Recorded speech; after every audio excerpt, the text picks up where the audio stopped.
The final interview with Andy Woodman for the 25-26? I've lost count of the years we're in.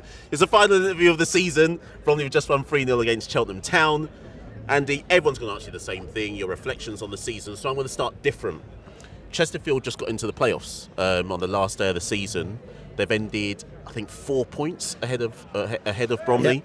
And I only ask you this because I know what you're like. It's interesting, last season Chesterfield were like 20-odd points ahead of everyone in the National League. Bromley have come up with them, only 4 points behind them. That was enough for Chesterfield to get in the playoffs. Is that how fine the margins are in League Two, or do you see it as could have got in there with them? Absolutely could have got in there. 4 points short, 71 points I said was the target. A lot of people saying that it'd be 76, 73, 71 points. I knew he'd get us in there. Congratulations to Chesterfield, by the way. I'm delighted for them, delighted for that club, and delighted for the manager, and I generally mean that.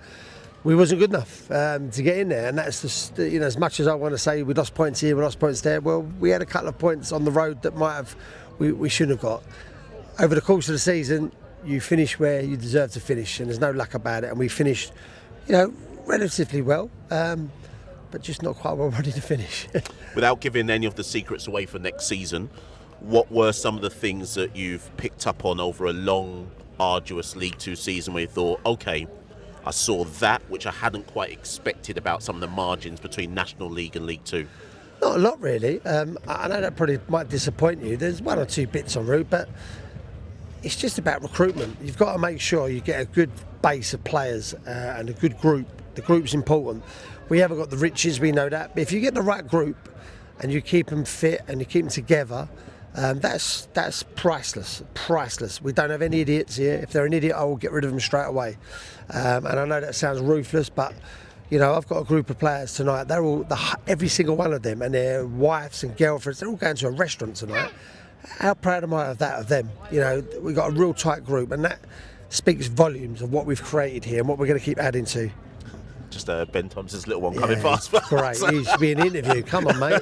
He looks like he wants you to recruit him next season. But he's actually better than Ben. But in terms of recruitment, the loanees go back today. Danny Imre, Palace, Kamal Grant, Millwall, Cam back to Swansea. They've all said they're going to sign again next year and stay with us. I guess that's one question out of the way. And I've got the signatures to prove it. Look, they go with my blessing. They've been brilliant for us.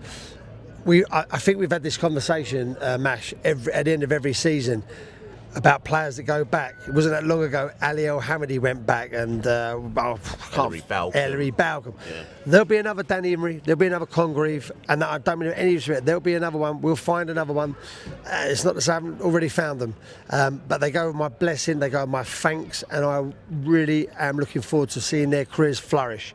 I can't thank them enough for what they've done. But there'll be others. Trust me. Listen, I hope you do trust me. The work I put in. I trust you. We'll have the same again. Do you know what though? Because obviously you've turned lots of heads in your stint at Bromley.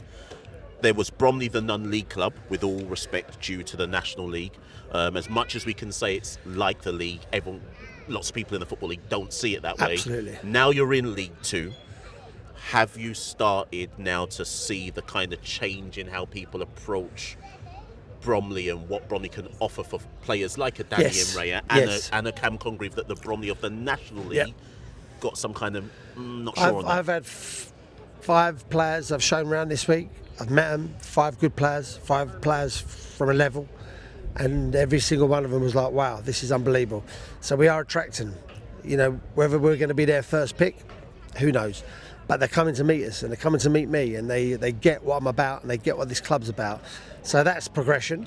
We've got to make sure we just keep banging on the door and making sure that we get these players, and that's what I'll be doing now. I mentioned in one of the interviews it's time for me to have a bit of family time, which I'll do, but I'll still be doing what I do. I was going to ask you that, and that's my last question actually. I don't know how long you rest, but it's time. It is time for a rest. It's a long season. I'm having a rest. So how long are you going to have one for? I'll probably have a day or two, because I'm actually meeting an agent Tuesday. I will have a rest. I'm going away with my family.